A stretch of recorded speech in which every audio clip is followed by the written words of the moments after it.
오늘 로고스 아카데미 67번째 사도행전 예수님의 직인된 삶, 우리가 16장을 한번 살펴보도록 하겠습니다. 빨리 가는 것도 좋은데 이렇게 또 한 장씩 한 장씩 살펴보는 것도 긴 장수에 있어서는 꽤 매력이 있습니다. 16장, 사도행전 16장을 하나의 주제로 말하라면 이제 2차 선교 여행에 들어간 바울과 실라 선교팀이 이제 어느 지역에서 선교를 시작하느냐 하는 것이죠. 일단 1차 선교 여행하던 곳을 돌아가서 거기를 방문해 보면서 1차 때 세워져 있는 제자들과 교회들을 굳게 하고 나서 그 다음에 또 어디로 갈 것인가 그럴 때에 그들이 어디로 갔냐 그러면 마게도냐로 갔다라고 하는 겁니다. 마게도냐가 지금으로 말하면 이제 그리스죠. 1차 선교 여행을 했던 것은 주로 지금의 그 당시의 아시아고 지금의 그 튀르키예의 남부 지역입니다.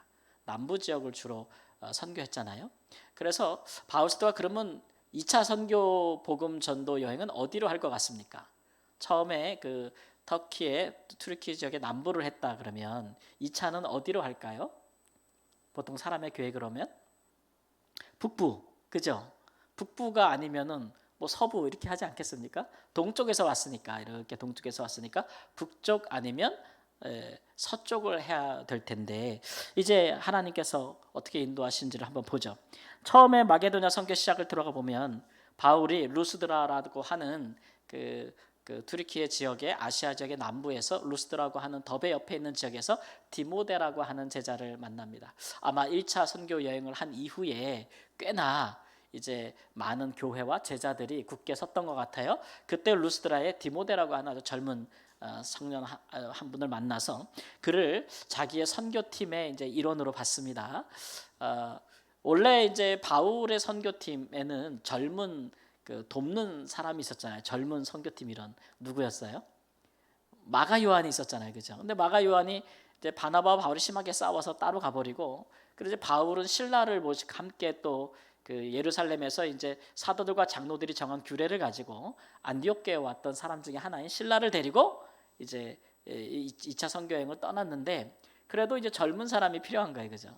사도행전에는 많은 얘기가 나오지 않지만 이제 이 선교팀의 일원들이 이렇게 한둘씩 더 붙는 그런 형국이 되어가는 것을 볼 수가 있는데 그때 디모데라고 하는 이 젊은 사람을 선교팀의 일원으로 받았다라고 하는 겁니다. 이 선교할 때 젊은 사람이 있는 것은 아주 힘이 됩니다. 저도 이제 여러 청년들 또 30대 초반 이런 선교팀 또 부부 또 청년들 여러 명 또 싱글 이렇게 받아봤는데요. 역시 젊은 사람이 있으면 아주 분위기가 좋고 그렇게 여러 가지 일들을 할 수가 있더라고요. 그래서 디모데를 받았는데 중요한 것은 바울이 디모데에게 할례를 행했다는 거예요. 그 지역에 워낙 유대인들이 많아가지고 이 바울이 디모데에게 할례를 받아라 해서 할례를 행했다는 거예요. 이게 이제 좀 우리 안테나에 걸리는 부분이죠. 왜냐하면 그 전장에서 우리는 사도행전에서 가장 중요한 분기점이 되는 15장을 봤거든요.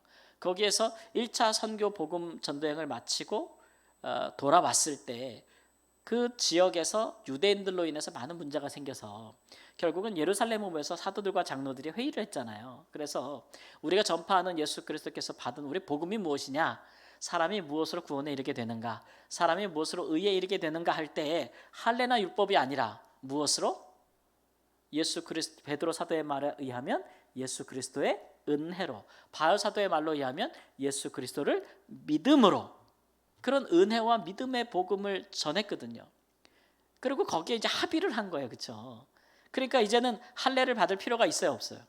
없어. 또 율법을 구약의 율법을 다 유대인들처럼 지킬 필요도 없단 말이에요.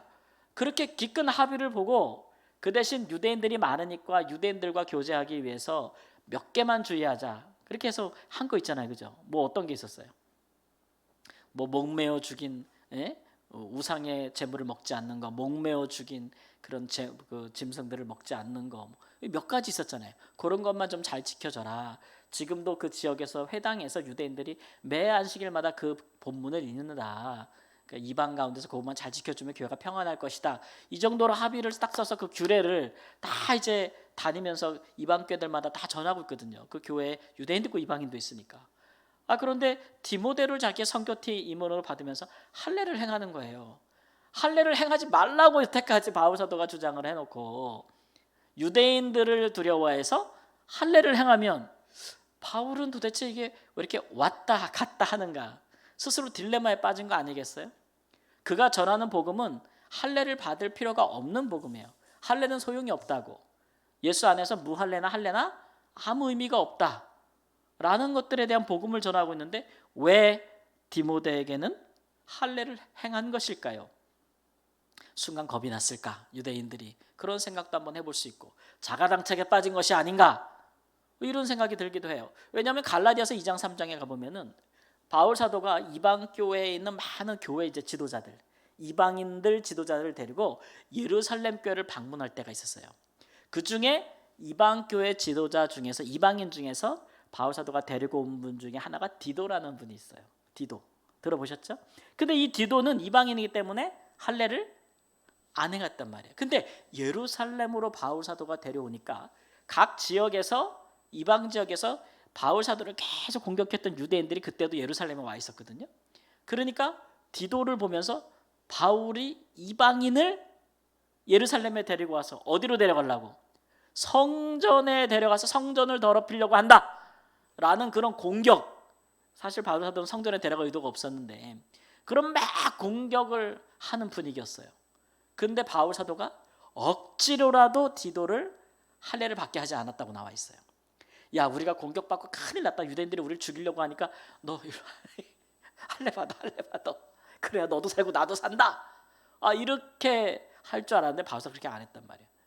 억지로 할례를 무조건. 왜냐하면 여기서 네가 할례를 받아버리면 이방 교회 대표인 네가 할례를 받아버리면 앞으로는 유대인들에게 모든 이방 교회 이방인들은 다 뭐를 받아야 돼요? 할례를 받아야 된다는 상징적인 의미가 되기 때문에 죽으면 죽을 정도 절대 못 받게 한단 말이에요. 그런데 여기는 왜 받게 하는 거예요? 여기는 디모데에게는 왔다 갔다 하니까 헷갈릴 수 있거든요. 근데 이제 이런 거죠. 이게 이제 일종의 사도 바울의 굉장히 융통성의 범위가 넓은 건데 여러분들 이제 그런 걸 느끼실 거예요. 이제 저도 선교사 출신인데 선교사들과 한국에서 목회하신 목사님들과 이렇게 보면은 이제 누가 더 융통성이 많아 보일 것 같아요? 그렇죠. 선교사님들이 훨씬 더 융통성이 많아 보일 것 같죠. 왜 그럴 것 같아요? 아주 되게 굉장히 다양한 타문화권에서 살면서 각 문화권에 우리와 다른 문화에서 복음이 심겨졌을 때 어떻게 그 복음이 자라는가를 보는 거잖아요, 그죠? 그래서 한국 교회만 있을 때는 한국 교회만 보지만 다른 나라 가면 다른 교회, 영국 교회, 미국 교회, 아프리카 교회 다 보는 거잖아요, 그렇죠? 그래서 각 나라별, 민족별 교회의 특성들 그런 걸 비교하게 되면서 무엇이 복음의 본질이며 무엇이 비본질인지를 보게 되는 부분들이 있는 거예요, 그렇죠? 근데 이제 우리가 기독교 역사가 오래되다 보면은 어떤 전통이 막 생기다 보면 어떤 일이 일어나냐면은 이거는 성경에서 말하는 복음이 아닌데 복음과 동일한 무게를 가진 것으로 교회에 많은 것들이 생겨나게 돼요. 그렇죠? 예수님 당시가 그랬잖아요. 그래서 전통을 하나님의 말씀보다 더 귀하게 여기는 그런 일들이 일어나거든요. 그런 것들이 보인단 말이에요. 그래서 우리는 항상 이제 그렇게 전통이 하나님의 말씀을 잡아먹는 상황이 오게 되면 개혁이 일어나야 되는 거잖아요, 그렇죠? 개혁이 일어나야 되는 거면은 항상 그것들을 할 수 있는 융통성이 있는 사람이 있어야 돼요. 이것은 복음의 본질이다. 이것은 비본질이다. 이것은 복음이요. 이것은 성도 간의 교제를 차원에서 행해지는 일들이다. 이게 분별할 수 있는, 그렇죠? 그런 시각을 가진 시각이 필요하거든요. 이제 그런 것들을 우리가 융통성이라고 본다면 지금 디모데라는 사람은 어머니는 유대인이에요. 근데 아버지는 누구예요? 헬라인이에요. 이방인이에요. 근데 유대인들의 관습상 유대인들은 모친만 유대인이어도 유대인으로 봐요. 근데 이제 이 디모데를 바울 사도는 선교팀의 일원으로 뽑는 거잖아요, 그렇죠? 그냥 교회 일원으로 두는 게 아니라 자기 선교팀의 일원으로 두는 거예요. 이 얘기는 무슨 얘기냐면 우리가 나중에 디모데 전서 후서 이런 거 다 보겠지만 디모데는 목회자로 양성하는 사람이에요, 그렇죠? 그러면 이 사람이 어느 교회 가서 목회자를 딱 한다 그렇게 한다면 사람들이 디모데를 어떻게 볼 것인가? 저 사람의 정체성을 한 교회 안에서 유대인은 뭐라고 볼 거예요? 유대인이라고 볼 거 아니에요. 이방인은 이방인들을 볼 거 아니에요. 엄격히 말하면 어떻게 됐어요? 섞였어. 섞였단 말이에요. 자, 이 섞인 것이 유대인과 이방인의 양 부모 가운데 태어난 디모데의 정체성은 선교를 하기에, 교회를 목양하기에, 유대인과 이방인들로 이루어진 교회를 목양하기에 유리할까요? 불리할까요? 어떤 면에서 유리할까요? 이방인도 이해할 수 있고, 그죠? 유대인도 이해할 수 있는 거죠. 예. 그런데 이방인의 입장에서 볼 때는 더 수용력이 있어요, 이 사람이.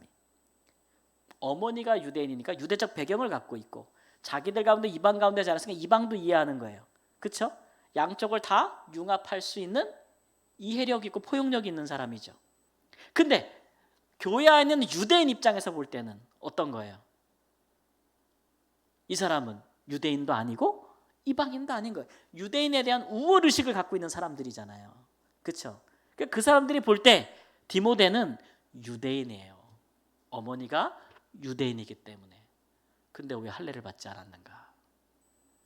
예, 근데 왜 유대인으로서 할례를 받지 않았는가? 이런 공격을 계속해서 당할 수가 있는 거죠. 그러니까 평범한 그냥 교회 이방인의 교인처럼, 교인 중에 하나로 있었으면 괜찮은데 누구로? 목회자로, 사역자로 설 때에 그것은 굉장한 공격거리가 되고 휘말리게 되는 거예요. 예, 그렇기 때문에 바울 사도가 여기서 융통성을 발휘하는 거예요. 그러니까 디모데가 지금 할례를 받는 것은 우리가 무엇으로 구원받느냐의 차원이 아닌 거예요. 목회자로서 목회를 할 때에 유대인과 이방인들을 화목시키기 위하여 교제적 차원에서, 목회적 차원에서 너는 유대인이니까 할례를 행하라는 거죠. 유대인들은 원래 나면서 8일마다 할례를 받잖아요, 그죠? 근데 안 받은 거예요, 디모데는. 왜 안 받았을까? 아버지가 뭐 안 해줬겠죠. 헬라인이니까. 그러니까 디모데에게는 억지로 할례를 받으라고 하는 게 아니란 말이에요. 근데 디도 이방인, 완전 이방인, 이 사람 엄마 아빠가 다 이 사람 보고 유대인처럼 할례를 받으라 하는 건 차원이 다른 거예요. 이미 유대인인 사람에게 할례를 받으라고 말하는 것과 전혀 이방인에게 할례를 받으라고 하는 것은 완전히 다른 얘기죠. 그래서 이런 부분에 있어서 바울 사도가 융통성을 발휘한다는 거예요.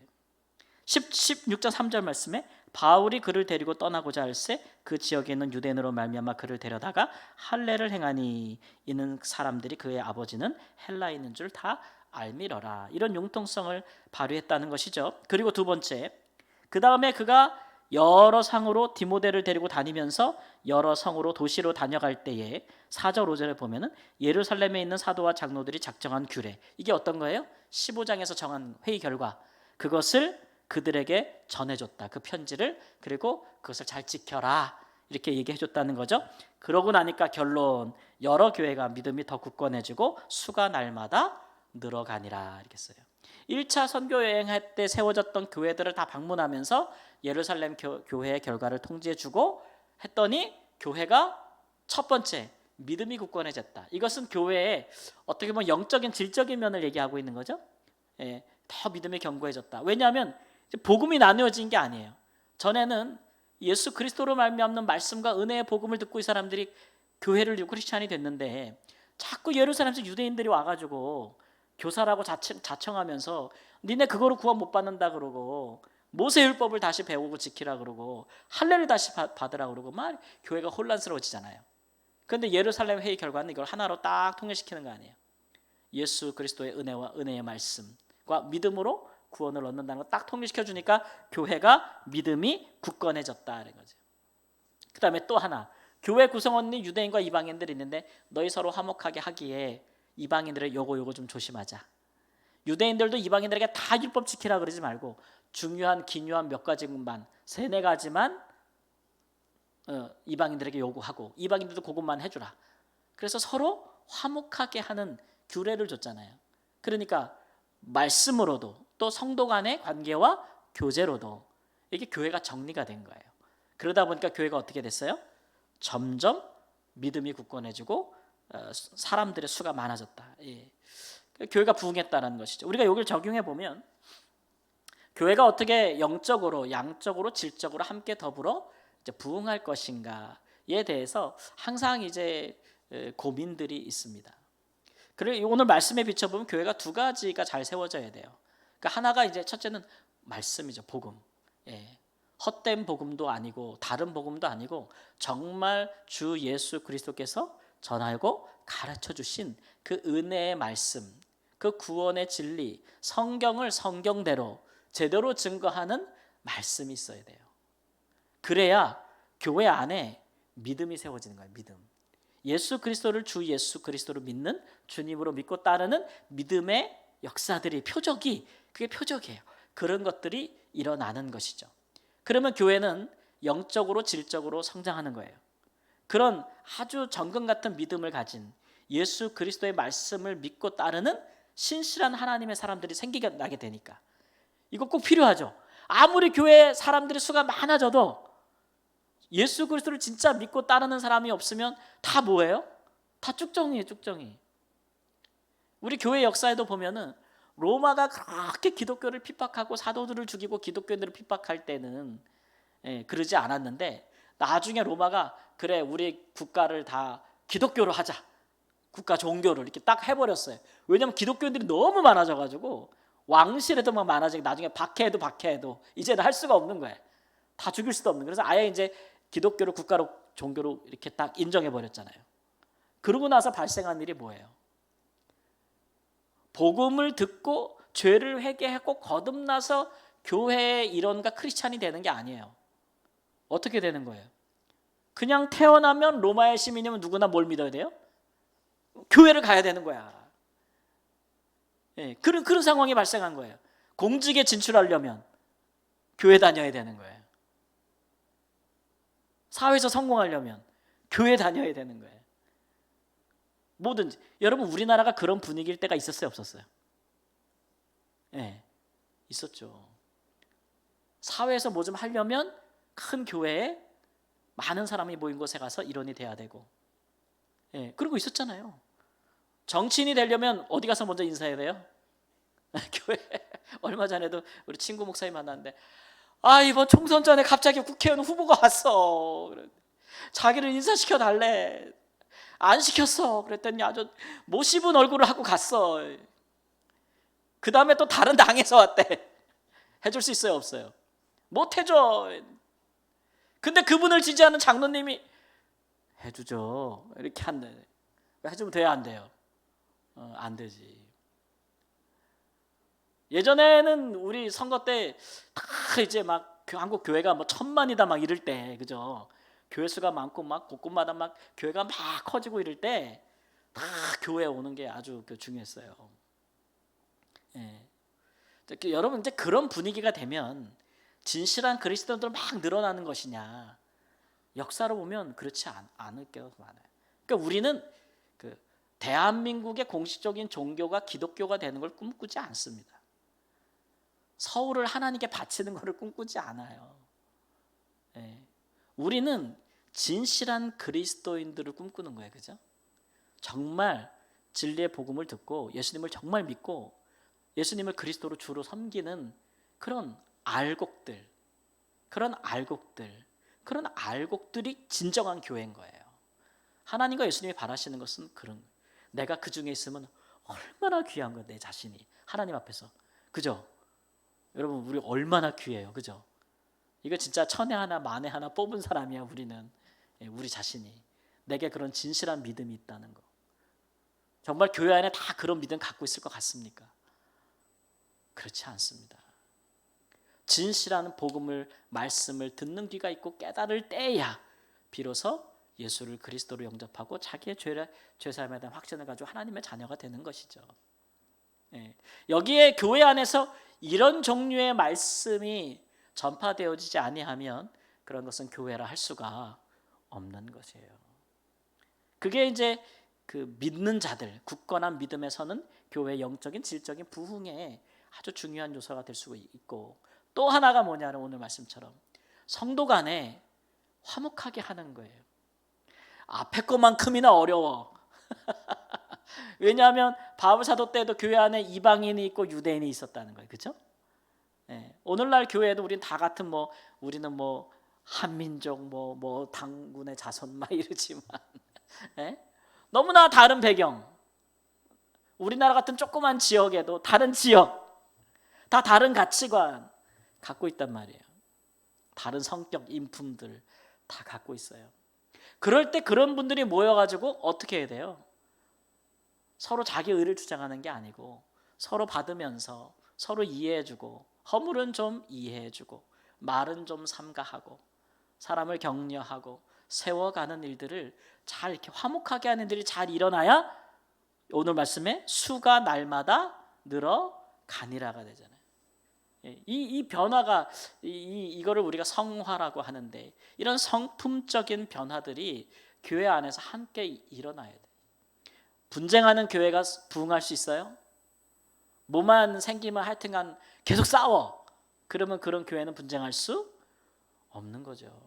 이 두 가지가 다 이루어져야 되는 거예요. 그래야 영적으로 또 그 양적으로 교회가 부흥이 일어나는 것이다. 그래서 그런 일들에 대해서 특별히 이제 직분을 맡은 사람들은 정말 성숙한 모습을 보여줘야 되는 거죠. 성숙한 그리스도인들의 모습이 있어야 그런 교회가 부흥하는 거예요. 없어. 그럼 어떻게 되는 거예요? 처음부터 키워가야지 뭐 어떻게. 오래됐다고 다 있는 것도 아닌데. 예. 그러면 양쪽으로 막 사람들이 막 가득가득 차면은 그 교회는 정말 부흥하는 교회냐? 그럴 수도 있고 아닐 수도 있고. 예. 왜냐하면 예수님 당시에도 보지만 정말 복음을 예수님께서 전하셔도 진실로 따르는 자는 적을 수가 있겠고, 그러나 오히려 거짓된 복음을 전하는 자들에게 많은 사람들이 몰릴 수도 있는 것이기 때문에 우리가 꼭 그것만을 구분할 수 없기 때문에, 그렇게만 말할 수 없기 때문에 예수 그리스도의 은혜의 말씀을 전파하는 것인가 하고 있는 것이 그게 중요하다고 말씀드리는 거예요. 영적으로 질적으로 그게 중요하다. 그것 없으면 많은 것도 헛되다는 거죠. 사람들이 많은 것. 그러나 두 가지가 함께 이루어져야 되는데, 제가 좋아하는 목사님께서 제가 한국으로 이제 복귀한다고 했을 때 그분이 저한테 하셨던 말씀이 그런 거예요. 그래, 강 목사 하나님 인도하셔서 잘했다 그러면서, 근데 하나님 앞에서 올바르게 하는 것과 능력이 있는 것은 다르더라. 저한테 말씀하시더라. 이게 무슨 얘기예요? 이러니까 그 목사님도 참 바른 말씀을 전하시거든요. 성경에 입각해서 성경에 있는 복음을. 그런데 생각보다 교회가 많아지지 않는 거예요. 그러니까 흔히 말하는 교회 소인수가 많은 목사님이 목에 힘이 실린다고. 우리가 볼 때 야, 저것도 설교야? 저것도 말씀이야? 어디 하나님의 말씀은 다 빼먹고 어디 가서 사람들 호리는 말만 저렇게 하는가? 되지도 않는 저런 말을 하는가 하는 교회는 사람들이 그득그득해. 그때 느끼는 어떤 그 상대적인 그 박달감 있겠어요? 없겠어요? 있죠. 있어요. 그렇다고 해서 우리가 참된 복음을 버릴 수 있어요? 없지요. 그래서 제가 이제 기도하는 부분이 그런 거예요. 하나님, 시대가 변해도 타협하지 않고 복음은 복음대로 전하고 사랑의 역사든 사랑의 역사대로 있어서 함께 더불어 부흥하는 교회가 되기를 원합니다. 이렇게 늘 기도하거든요. 하나님의 역사가 그 일을 이루실 줄 믿습니다. 두 번째, 바울이 그래서 그 다음에 이제 마게도냐로 건너갔다. 16장 10절 말씀 보니까 뭐라 그래요? 바울이 그 환상을 보았을 때 우리가 곧 마게도냐로 떠나기를 힘쓰니 이는 하나님이 저 사람들에게 복음을 전하라고 우리를 부르신 줄로 인정함이라. 지도를 한번 볼까요? 원래는 1차 선교 때 이렇게 여기서 안디옥에서 배 타고 북으로 갔다가, 그죠? 배 타고 우리 올라와서 이쪽 요까지 복음을 전했거든요. 비시디아 안디옥까지 올라갔던 거 1차 때. 2차 때는 이렇게 육지로 와서 여기를 돌아보면서 교회들을 붙게 하고, 그 다음에 이제 2차는 새로운 곳을 가야 되잖아요. 바울 사도가 처음에 어디로 가려고 했냐면 아시아 쪽으로 가려고 했다. 아시아. 근데 성령께서 막으셨다. 그래가지고 저 위쪽 갈라디아가 있는 쪽, 저쪽 비두니아 북쪽으로 올라가려고 했다. 그런데 또 예수의 영이 허락하지 아니하였다. 그래가지고 어디로 갔어요? 서쪽 쪽 들어와. 여기서 배 타고 건너가면 여기 어디예요? 지금의 그리스, 마게도냐. 그래서 이쪽 다 안 돼서 이쪽으로 갔다는 거예요. 그래서 마게도냐 선교가 이제 시작되는 겁니다. 그렇죠? 그러니까 지금 저쪽에 있는 큰 대륙, 지금의 튀르키아라고 하는 큰 나라, 거기 선교를 다 했어요, 못했어요? 다 못했어요. 다 못. 지금 우리가 요한계시록에 나오는 뭐 에베소 교회, 뭐 서머나게 다 이 남쪽이에요, 남쪽. 거기 2차 때 못했다고요. 자기가 다 못했는데, 다 하지도 않았는데 북쪽도 다 못했단 말이에요. 근데 하나님이 서쪽으로 가라는 거예요, 배 타고. 다른 대륙으로 넘어가라고 하는 거죠. 예. 당연히 계획상으로는 어디를 먼저 하는 게 맞아요. 남부를 먼저 했으니까 그 다음에 어디로 가요? 남부 저쪽 서쪽의 남쪽이나 북쪽을 가는 게 맞는 건데 하나님이 허락지 아니하였다. 예. 거기에 본데 16장 10절에 그 일을 결정할 때에 한 가지 우리가 특이점이 있는데 오늘 말씀해 보니까 하나님이 저 사람들에게 복음을 전하라고 우리를 부르신 줄로 인정함이라. 사도행전에 선교하는 주체가 우리라는 단어가 처음 쓰여요, 여기서. 그 전까지는 바울과 바나바가, 바나바와 바울이, 혹은 바울과 실라가, 바울이 항상 이렇게 나오거든요. 근데 요 16장 10절부터 요 중요한 분기점에서 우리라는 단어가 처음 등장합니다. 그러면 우리라고 표현할 때 잘 보세요. 제가 뭔가 여러분들 설명할 때 우리가 그러면 제가 포함된 거야, 아니에요? 포함됐죠. 그럼 여기서 우리라고 말하는 사람이 누구예요? 우리를 부르신 줄로 압니다. 사도행전 쓴 사람 누구예요? 누가잖아요. 누가가 쓰면서 우리를 불렀다. 이게 누가도 포함된 거잖아요. 그러니까 바울 선교팀에 바울과 실라와 디모데만 있는 게 아니네, 이런 생각이 들죠. 이름은 나오지 않아도 선교팀 일행들이 생기게 된 거예요. 근데 우리라는 여기에 등장하는데 누가가 포함됐다는 걸 알 수가 있어요. 그럼 우리가 누가의 직업이 뭔지 알잖아요. 의사. 그러면 의료 선교사가 같이 들어간 거예요. 그렇죠? 갑자기 언급된 거예요. 그러면서 이 정황에서 사람들이 보면서 왜 북쪽과 왜 비두니아나 왜 아시아 쪽으로 가지 못했을까? 왜 길이 막혔다고 했을까를 추정하는 거죠. 그러면서 이걸 우리라는 말을 보면서 성경을 연구하는 사람들은 누가 아팠구나. 그러면 보통 그냥 팀 중에 일원이 아프면 남겨두고 갈 텐데 누가 아팠다 그러면 못 가는 거예요. 대장이 아프면 못 가는 거니까 바울이 아팠나 보다. 이게 너무 이 땅을 다 걸어 다니고 산맥을 막 산길을 막 먼 거리를 다 가야 되니까 그래서 못 갔구나. 이렇게 이제 생각하는 사람 한 사람. 학자들이 또 그렇게 생각하는 사람이 있어요. 아니면 그냥 그야말로 그런 건 없었는데 그냥 성령께서 환상 중에 가지 마. 그래가지고 그냥 안 갔다. 이렇게 보는 건데 우리가 이제 항상 이 삶에서 우리가 하나님의 음성을 또 듣기도 하고 인도하심도 받기도 하지만 그렇다고 해서 우리의 삶의 정황으로 또 우리가 응답을 안 받는 건 아니잖아요. 항상 들려요? 아니잖아요. 어떨 때는 또 하나님이 우리의 상황을 통해서 아니야. 할 수 없는 상황을 만들기도 하시잖아요. 그래서 두 가지 다 가능성 있는 추론이에요. 다 가능성 있는 추론으로 보시면 되겠습니다. 어쨌든 그런 일을 보면서 우리가 적용할 점이 하나 있는데요. 제가 적용을 맨 마지막에 뺐다 이제 중간중간으로 하기로 했어요. 앞에 너무 성경만 놓으면 긴 시간 지루하실 것 같아서. 여기서 우리는 이제 사람의 계획과 이제 성령님의 인도하심, 이 두 가지를 이제 우리가 한번 생각해 보기를 보죠. 사람으로서는 우리가 이렇게 계획을 할 수 있잖아요. 그게 이제 좋은 거예요. 예를 들면 바울이 저 북쪽 비두니아나 이쪽 남쪽 아시아 쪽으로 복음을 전하려고 하는 것은 거기에 복음이 전파되지 않았기 때문에, 복음이 필요하기 때문에. 근데 예수의 영이나 성령이 거기 가지 마 그런 게 그쪽 사람들에게 복음이 필요 없어서예요? 그건 아니란 말이에요. 왜냐하면 나중에 그 지역의 교회들이 갈라디아 교회, 에베소 막 서잖아요, 그죠? 많은 교회들이 세워지기 때문에 그 지역과 사람들이 복음이 필요 없어서가 그런 건 아닌 것 같아요. 근데 왜 하나님이 2차 때 그 남은 지역의 복음을 전하라 하지 않으시고 왜 딴 데로 빼냐고요? 그렇게 생각해 볼 수 있잖아요, 그죠? 그러면 이런 거죠. 시간상 하나님은 더 빨리 복음이 또 다른 지역으로 전파되기를 바랬다. 그러면 이 지역은 아직 안전한 지역이 있는데 이건 어떻게 되냐 그러면 이 지역은요 이미 복음을 받은 교회들이 하는 거예요. 그죠? 예를 들면 골로새 교회 같은 경우 그런 경우죠. 골로새서가 성경에 있지만 바울 사도는 골로새에 간 적이 없어요. 그러나 이미 교회가 세워진 거예요. 그렇다면 이미 2차의 복음을 뿌려서 씨앗을 뿌려서 세워진 교회들이 그 지역 주변과 대륙에 복음이 전파되지 않은 곳으로 간 거예요. 그렇죠? 그래서 너희가 내 얼굴을 아직 보지 못하였으나가 바로 그 말이에요. 서신서에 나올 때. 그렇게 되니까 그 지역은 이미 있는 교회와 사역자들에게 맡기고 너는 새로운 곳으로 가라고 하나님이 끌고 가는 거죠. 뭐. 그죠? 왜냐하면 때와 시기는 누가 결정해요?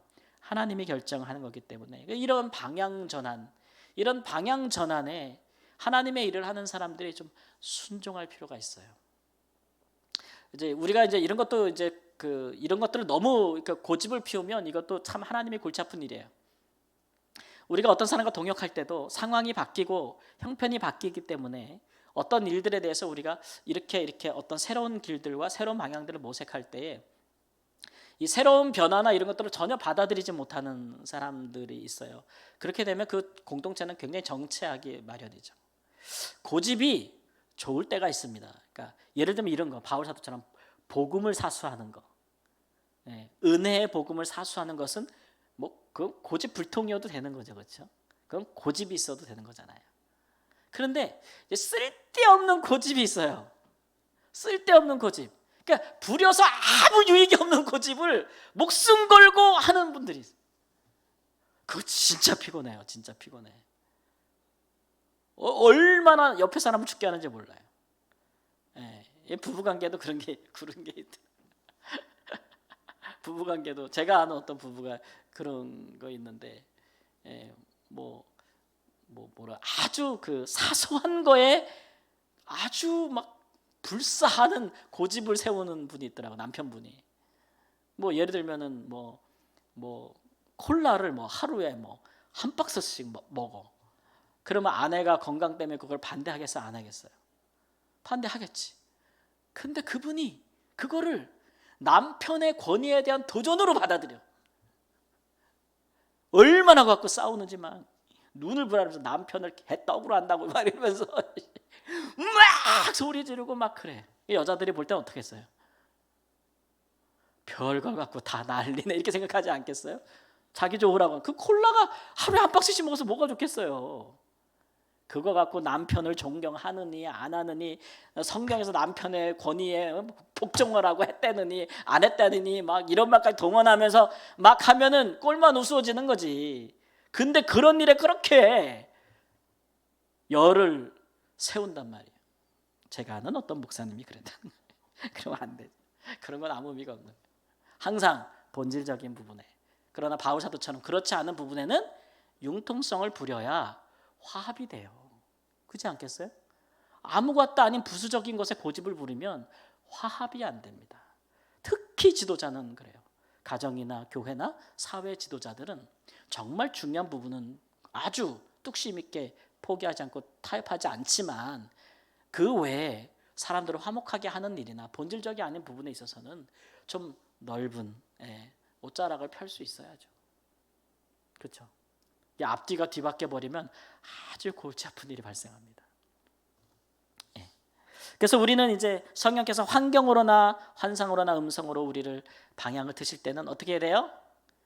틀어야죠. 핸들을 틀어야 돼요. 고집하지 마시고. 그 다음에 이제 빌립보 가정교회 시작. 그래서 이제 마게도냐로 넘어갔습니다. 배 타고 가서 첫 도시가 빌립보라는 도시인데요. 거기서 사람 하나를 만납니다. 16장 14절에 두아디라시에 있는 자색 옷감 장사로서 하나님을 섬기는 루디아라 하는 한 여자가 말을 듣고 있을 때 주께서 그 마음을 열어 바울의 말을 따르게 하신지라. 마게도냐, 그러니까 얼마나 환상을 보고 얼마나 그 방향을 바꿔서 완전히 다른 대륙으로 갔잖아요. 그 첫 성에서 만나는 첫사람 중요해요, 안 중요해요? 굉장히 중요해요. 여러분 선교사로 갔을 때 내가 가서 복음을 전하고 딱 회심하고 예수를 믿고 내 동역자가 된 첫사람이 얼마나 중요한지 몰라요. 그 사람 평생 가요, 그 선교지에서. 근데 첫사람을 잘못 만나는 선교사도 있어요. 첫사람을 돈 밝히는 사기꾼을 만나는 사람이 있어요. 근데 선교사 앞에서 목숨까지 내어줄 정도로 막 살랑살랑하는 현지인이 있어요. 근데 그거 분별 못하고 넘어가 버리면 그 사람 진짜 자기한테 충성을 다하고 좋은 사람으로 착각해요. 나중에 가보면 뭐 선교사들이 많은 일을 해도 나중에 그 사람 홀라당 다 들어먹죠. 뒤통수 맞고. 그러니까 첫사람이 되게 중요해요. 그죠? 그 첫사람을 하나님께서 붙여주셨는데 자주장사, 옷감장사 루디아라고 하는 여성이었다. 예, 그래서 그 여성이 복음, 그때 거기에는 회당도 없었어요, 빌립보에는. 그래서 그냥 유대인들이 혹시라도 기도하는 처소가 있는가, 안식일에. 예, 그러니까 회당이 없었다는 얘기죠. 회당이 없었다는 얘기는 유대인의 남자들이 없었다는 얘기예요. 유대인들은 남자 10명만 모여도 회당을 만들거든요. 그러니까 여기에는 회당이 없었다는 얘기는 기도하는 처소만 있었다는 얘기는 남자들이 없었다는 얘기예요. 그래서 누굴 만난 거예요? 여성을 만나는 건데 아주 걸출한 여성이죠. 예, 장사를 하는 옷감 장사, 자주 장사하면 굉장히 고급스러운 옷감. 우리나라 옛날 말로 비하면 비단 장사, 왕서방 같은 아주 귀한 분을 만나가지고 여성을 만나서 그분이 복음을 듣고 마음을 열었고 그분이 자기 집에 바울사도를 강권하여 드렸고 나중에 그곳에다가 집에다가 교회를 만들죠. 세우죠. 그래서 우리가 빌립보 교회 그러면 오늘처럼 이렇게 어느 지역에는 큰 건물이 있는 교회를 의미하지 않아요. 정확히 말하면 빌립보 교회들이에요. 그 얘기는 뭐냐면 빌립보 지역에 가면은 여러 집에 교회가 있었다는 얘기예요. 그렇죠? 그러니까 바울사도가 편지를 써서 빌립보교에 편지를 썼어요. 그러면 그게 그 지역에 가면 큰 빌립보교회 건물이 뭐 우리나라처럼 무슨 어디 제일교회, 빌립보 제일교회, 아니면 빌립보 중앙교회, 아니면 빌립보 제2교회, 중앙교회, 제일교회 또 뭐 있더라? 하여튼 우리 말이 있잖아요. 이거 어느 지역에 가도 우리나라에 그런 교회가 아닌 거예요. 가정에서 모이는 교회들인데 그래도 자기 집을 교회로 모임 장소로 제공할 정도면 집이 좀 있는 사람들이겠죠. 그럼 빌립보 지역에 가면은 우리가 알기로 처음에 자주장사 루디아가 가정교회를 이루었고 그 다음엔 또 누구예요? 간수. 옥에 있는 간수도 그와 그 온 집안이 다 예수를 믿잖아요. 거기도 이제 그러나 이제 루디아의 집에서가 더 효과적인 더 이제 그 좀 인정을 받는 가정교회를 할 수 있겠죠. 이렇게 복음이 전파되어지면은 지역 교회보다도 앞서서 가정교회가 있어요. 가정교회에 뿌리를 둔 지역 교회가 탄생하게 되는 거예요. 예, 그래서 적용을 해보면은 복음이 전파됨에 따라 가정교회로부터 지역교회로 여러 가정교회들이 지역교회로 발전하게 되는 그런 루틴을 따라가고 있는 거죠. 근데 오늘날 이제 이 흐름이 완전히 이제 바뀌고 있다는 생각이 들어요. 그러니까 어떤 가정에서 가정이 복음화되면서 그 가정의 주변에는 여러 가정을 품고 그러면서 몇 가정이 더 모이게 되고 그런 여러 것들이 세워지면서 하나의 교회가 지역교회가 탄생하는 게 아니라 요즘은 거의 그저 목회자에 의한 개척, 그죠? 예, 개척이라는 의미에서 지역교회부터 먼저 세우게 되잖아요. 우리가 흐름상, 그죠? 그 지역의 건물과 지역의 여러 그냥 그 사람들을 오게 하고 전도할 수 있는 지역교회를 먼저 세우게 되다 보니까 이제 그런 일들에 있어서 그 교회 뿌리가 든든하지 않아요. 뿌리가 특히 어떤 뿌리가 없는 거예요? 가정의 뿌리가 없는 거예요. 가정. 그래서 가정교회가 뿌리를 내리지 않으면 그 교회는 든실한 지역교회로 자리 잡을 수가 없는 것이죠. 근데 오늘 우리 한국교회가 세대 간 단절이 일어나면서 단순히 소통만의 단절만 일어나는 것이 아니고 이 복음의 단절이 함께 일어나고 있어요. 신앙이 함께 공유되지 못해요. 자녀들에게. 그러다 보니까 가정교회가 뿌리가 아주 약하죠. 교회의 뿌리는 가정교회인데 가정교회가 온전히 세우지 못한 대부분의 그 성도님들이 굉장히 많은 그 퍼센트가 굉장히 높은 것 같아요. 과거랑 달리. 그것은 이 시대의 한편의 흐름이기도 해요. 그러니까 이제 우리 시대가 아까 제가 얘기했지만 흐름 자체가 소통이 세대 간의 단절이에요. 너무 빨리 성장해서 너무 빨리 발전해서 내가 젊을 때 20, 30대에 누렸던 문화를 우리 애들이 몰라요. 이런 나라 굉장히 드물어요, 여러분. 네. 이런 나라가 굉장히 드뭅니다. 보통은 뭐 아버지가 하던 일을 아들이 하고 손자도 하고 아버지가 누렸던 삶의 도구들을 집을 같이 향유하기도 하고 그렇게 빨리 바뀌지 않거든요. 선진국 나라들도 보면은 오랜 기간 동안 선진국으로 가는 건데 우리나라는 엄청 빨리 갔잖아요. 같이 공유하는 문화가 없고 가치관이 없는 거예요. 따라잡을 수가 없는 거예요. 그러다 보니까 복음도 그렇게 단절이 돼버렸어요. 왜냐하면 부모 자식 간에 소통이 안 돼요. 대화하는 시간이 없어요. 여러분 살면서 자녀들과 얼만큼 대화하세요? 같이 살 때, 아직 독립하지 않았을 때, 혹은 독립한 이후에 얼마나 많이 서로 이야기하면서 사세요? 그게 거의 없어진 거예요.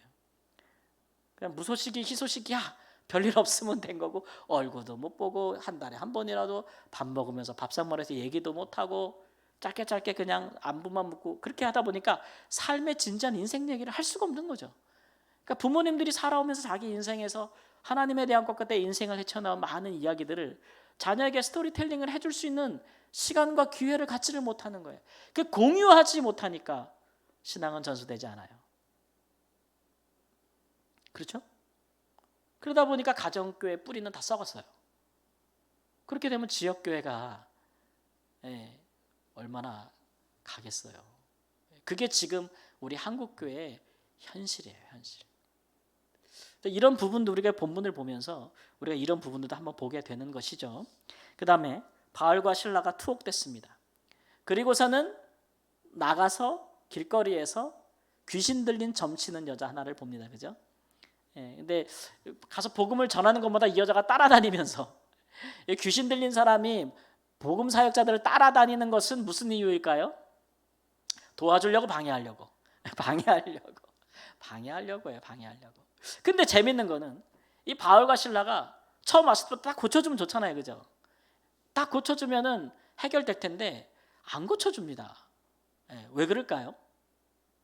여러분이 만약 귀신 들린 사람이 있는데 내가 예수 이름으로 고쳐줄 수 있는데 귀신을 떠나가게 했는데 안 하면 그 이유가 뭘까요? 내가 병을 고쳐줄 수 있어요. 안 고쳐줘. 내가 뭐 이렇게 헌금으로 막 사람들 막 물품이나 막 이런 거 사줄 수 있어. 근데 안 해. 항상 안 하는 건 아니고 이때 안 해요. 왜 안 하는 거예요? 네? 뭐라고? 하나님의 뜻. 어떤 하나님의 뜻? 복음 전파. 복음을 전할 때에 그런 것들이 복음을 흐리게 만들 가능성이 있거든요. 우리는 그걸 성경에서 많이 봐요. 기적을 행하면 사람들이 뭐만 봐요? 기적만 봐. 떡을 주면 떡만 봐. 병을 고쳐주면 병자들만 와. 그러면 복음을 전할 기회가 없고, 제가 주례도 얘기했지만 복음을 전한다 한더라도 복음은 들어야 되는 거잖아요. 여러분, 듣는 게 편해요? 보는 게 편해요? 보는 게 편하지. 보기를 원하지 듣기를 원치 않는. 그렇기 때문에 차라리 어떨 때는 눈에 보이는 거 하지 말자. 사람들 보기에. 차라리 복음만 전하잖아요. 그럴 때가 있는 거예요. 바울 사도가 그런 선교 전략을 쓸 때가 있었어요. 내가 오직 십자가 부활 외에는 내가 어떤 다른 거 행하지 않겠다 라고 작정할 때가 있었어요. 이것도 선교해본 경험이에요. 해봤더니 그런 막 기적과 막 표적도 의미가 있지만 어떨 때는 그게 주객이 전도된다는 거예요. 예수님한테도 그런 모습이 많이 보였는데 주객이 전도되다 보면 진짜 복음 사역을 못하기 때문에 그런 것들을 삼가할 때가 있는 거죠. 그래서 바울과 실라가 안 하려고 그랬는데 계속 쫓아다니는 거예요. 계속. 그래가지고 귀신을 쫓아냈죠. 그래서 어떤 일이 생겼는지 보세요.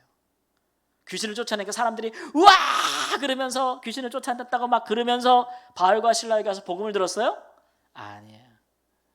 일단 귀신 들려가지고 그 여자가 점을 잘 쳐가지고 그 여자를 부리는 사람들이 그걸로 장사를 돈을 많이 벌었는데 바울 사도가 그 귀신을 쫓아내니까 이 사람들이 자기 돈을 못 버는 거예요. 그러니까 오늘 21절 23절 말씀해 보래요. 로마 사람인 우리가 받지도 못하고 행하지도 못한 풍속을 전한다. 그렇게 비방하면서 바울과 실라를 고발하죠. 그래가지고 관리들이 와가지고 바울과 실라를 잡아가지고 아니 뭐 조사를 하고 그 다음에 또 조서를 꾸미고 그 다음에 재판을 해가지고 잘못했는지 사회 풍속을 진짜 해쳤는지 죄를 졌는지 범죄했는지를 알아보고 처벌해야 되는데 그냥 막 두들겨 패는 거예요. 그런 거 보면은 고발한 사람들이 꽤나 힘이 있는 사람이죠. 힘이 있는 사람들. 그러니까 여러분 귀신 쫓아내는 게 다 좋은 게 아니에요. 귀신이 얼마나 영약한데 쫓아내서 오히려 복음에 심각한 방해를 입잖아요. 그리고 우리 믿는 사람들은 그런 지혜가 있어야 돼요. 하나님의 일을. 이건 하면서 축적되는 흔히 말하는 노하우. 항상 그런 건 아니에요. 어떤 곳에 가서는 떡을 먼저 주는 게 복음을 전하기에 유익할 수가 있어요. 지금 굶어가지고 귀에 아무 소리도 안 들리는데 거기다가 말을 자꾸 해. 뭐 설교를 해. 들려요? 안 들려요? 안 들려. 예배 시간이 벌써 1시 넘어갔는데 목사님 계속 설교만 해. 배고파 죽겠는데. 들려? 안 들려? 안 들린다고. 그럴 때는 5병이 오고 7병이 오고 하는 거예요. 그렇죠? 그러나 배부른 자에게 떡을 갖다 주면서 복음을 전할 수는 없는 거잖아요. 그것도 사역의 지혜다 이런 얘기죠. 그러는데 이 사람이 이제 투옥이 되는 거죠. 그리고 지진이 나가지고 다 이제 옥고가 착고가 풀렸는데 간수가 들어가서 보니까 다 문이 열려 있으니까 뭐 아는 얘기예요, 그렇죠? 다 도망간 줄 알고 자결을 하려고 했는데 바울과 실라가 우리 다 여기 있다고 얘기하면서 그 사람의 생명을 구원하고, 또 그 사람이 와서 내가 어떻게 구원을 얻겠느냐 하니까 너와 내 집이 주 예수를 믿으라. 그러면 너와 내 집이 구원을 얻으리라서 그와 그 온 집안을 다 구원하고, 이런 일이 있었다는 것이 또 다른 이제 구원의 역사가 있었다는 거고. 그다음에 그 다음 날 이제 이 상관들이 부른 거죠, 그죠? 그래가지고 재판 어떻게 해가지고 더 이제 뭐 처벌을 하려고 불렀는데 바울이 그때 거기 손들잖아요. 잠깐, 우리 로마 시민권이 있는 사람들인데 니네 재판도 안 하고 우리를 고발만 듣고 우리 변론할 기회도 주지 않고 우리를 이렇게 처벌하고 두들겨 패고 우리를 감옥에 가둔 건 니네 불법이다. 로마 시민권이 있는 사람 함부로 그렇게 못했어요. 그래서 로마 시민권이 대단한 거거든요.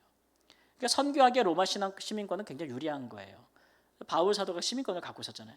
그래서 38절 40절 부하들이 이 말을 상관들에게 보고하니 그들이 로마 사람이라 하는 말을 듣고 두려워하고 와서 권하여 데리고 나가서 그 성에서 떠나기를 청하니 두 사람이 와서 루디아 집에 들어가서 형제들을 만나보고 위로하고 가니라. 저 이거 보면서 처음부터 얘기하지.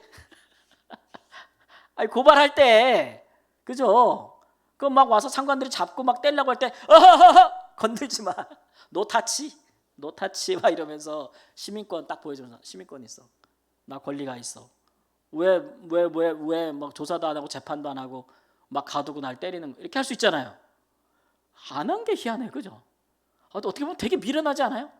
다 맞고 몇 시간 두들겨 맞고 옥에 갇혔다가 그 다음 날 자기 권리 주장하면서 풀려나거든요. 오히려 그 보면서 아니 왜 이렇게 헛똑똑이지? 이런 생각, 왜 굳이 저렇게 매를 맞지? 이런 생각이 들잖아요, 그렇죠?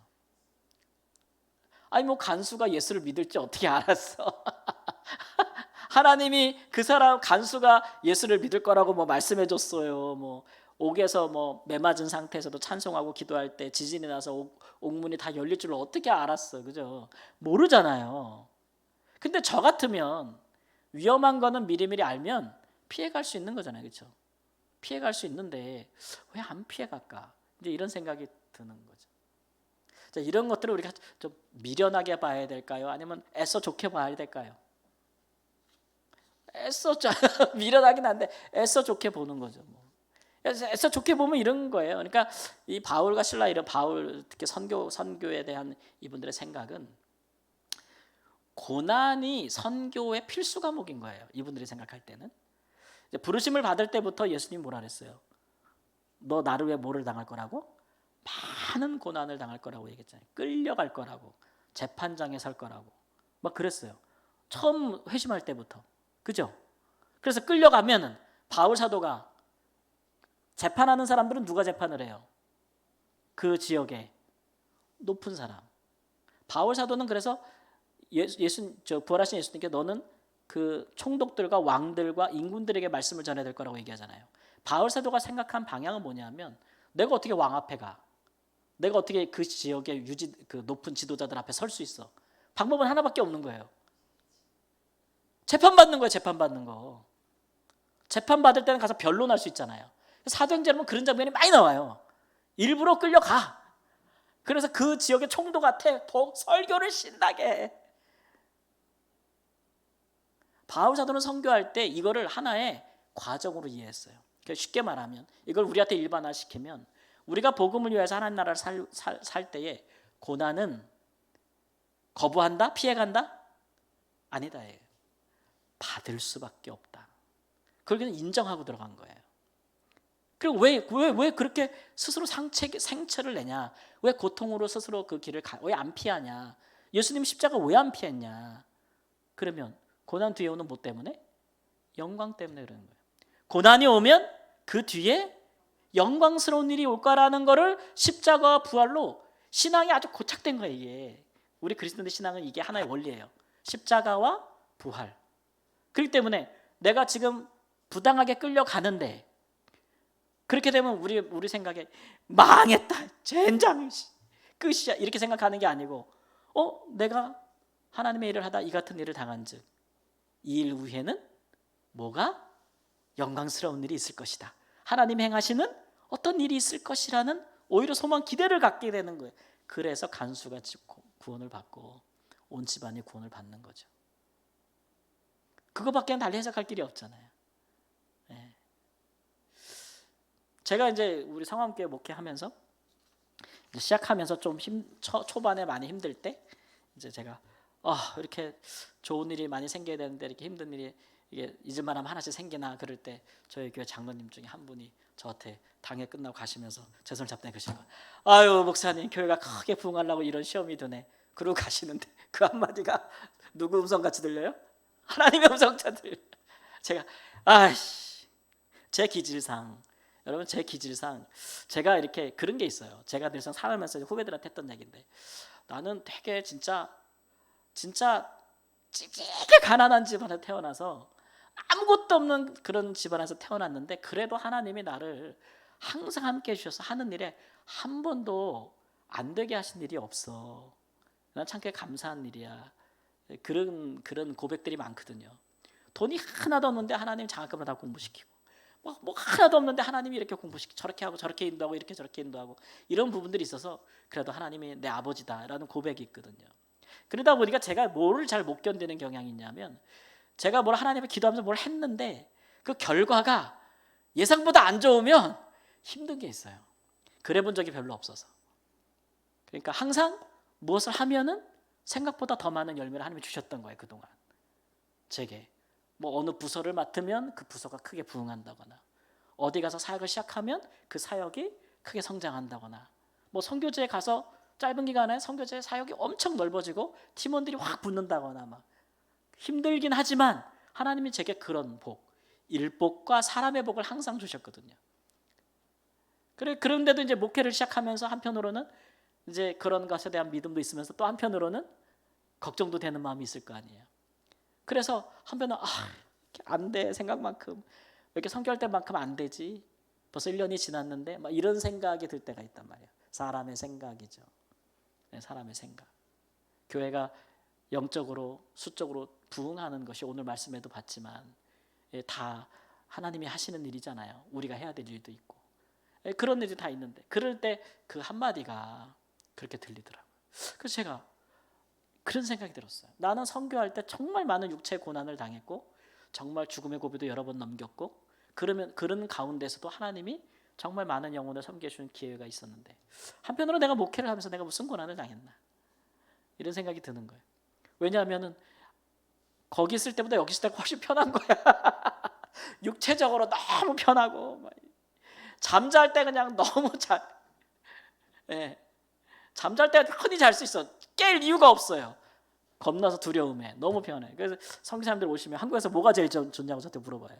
저번에도 왔던 목사님 그렇게 정말 바람처럼 사라져서 한국에 와가지고 여기 와서 뭐가 좋냐고 물어보면 잠을 편안히 잘 수 있어.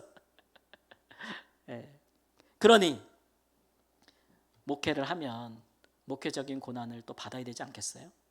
그래야 거기에도 십자가가 있어야 또 하나님이 하시는 일도 보지 않겠어요? 영광도. 마음을 고쳐 먹어야겠다. 내가 선교를 그만두고 목회를 왔으니 만사형통하리라 이렇게 생각하게 되면 그건 우리가 가진 복음 진리가 아니죠. 우리 성도님들 말씀을 들을 때마다 이제 꿈과 비전이 세워지잖아요. 하나님 앞에 기도할 때마다 안 할 때보다 할 때마다 소망이 막 생기고 현실은 암울하지만 그러나 내가 기도할 때 그걸 또 들을 수 있는 하나님이 하시고자 하는 일을 우리에게 마음에 막 주시니까 하나님 나를 쓰시겠다. 하나님이 변화시킬 수 있겠다. 하나님의 상황을 역전시키겠다라는 그런 막 소망이 생기잖아요. 실제로 그렇게 될 거예요. 그런데 그게 고난 없이 되는 건 아니에요. 거기에는 고난은 없을 것이라고 생각하면 안 돼요. 함께죠. 항상. 십자가는 함께예요. 하나님이 성도들을 축복할 때에도 거기에는 십자가도 함께. 세트예요. 세트. 그러니까 그걸 같이 받는 거예요. 그죠? 그걸 하나님 나를 크게 써주세요. 이런 사람이 십자가는 너! 그러면은 하나님이 그 사람 못 써. 그죠? 왜냐하면 좀만 어려우면 어떻게 해요? 마가 요한처럼 아이 진짜 안 해 이러고 가버리는 거야. 예수님도 어떤 제자들도 주의 큰 영광과 큰 일을 하면서도 그의 삶의 사역에 십자가가 없었던 적이 없잖아요. 그러니까 그 십자가를 지고 갈 이 길, 평안과 기쁨과 하나님의 응답과 역사가 있는 것이지 십자가가 없는 건 아니라는 사실들을 우리가 다시 한번 이 말씀에서도 함께 보게 되는 것입니다. 그래서 고난이 올 때 막 도망가고 회피하지 않고 오히려 내가 고난을 하나님의 일을 하는데 고난을 당하면 내가 바로 가고 있구나. 내가 지금 잘 가고 있는 거다. 이렇게 생각할 수 있는 성숙한 그런 신앙의 소유자들이 되시기를 우리 주 예수님의 이름으로 축원합니다. 아멘. 기도하겠습니다. 주님, 오늘 저녁에 주의 말씀을 여러 가지로 살펴보게 하신 것을 감사합니다. 아버지 하나님이 하나님의 교회가 부흥하고 성장하는 것도 하나님의 진리의 복음의 참된 말씀과 또 성도 간에 서로 허물과 또 부족함을 용납하고 받아주는 아름다운 사랑의 역사가 있을 때 일어나는 일이라고 오늘 우리에게 말씀하시고 우리가 무엇을 계획할지라도 그 길을 인도하시는 분은 하나님이시기에 그것이 우리에게 알려질 때에는 하나님 기꺼이 순종하는 것이 유익하다고 말씀하시고 하나님 아버지 우리의 가정을 복음으로 하나님 구원으로 말씀으로 사랑으로 바로 세우지 못하면 우리의 신앙이 우리 하나님 나라가 하나님 이루어지지 못한다는 것도 오늘 우리가 보며 하나님 우리가 주와 함께 동행하기 위하여 주와 함께 고난도 받아야 될 것이라고 말씀하여 주셨습니다. 어느 것 하나 버리지 아니하고 우리가 충실히 그것을 우리 마음에 새기며 주님과 함께 동행함으로 하나님의 사람으로 살게 하여 주옵소서. 존귀하신 예수님의 이름으로 기도합니다. 아멘.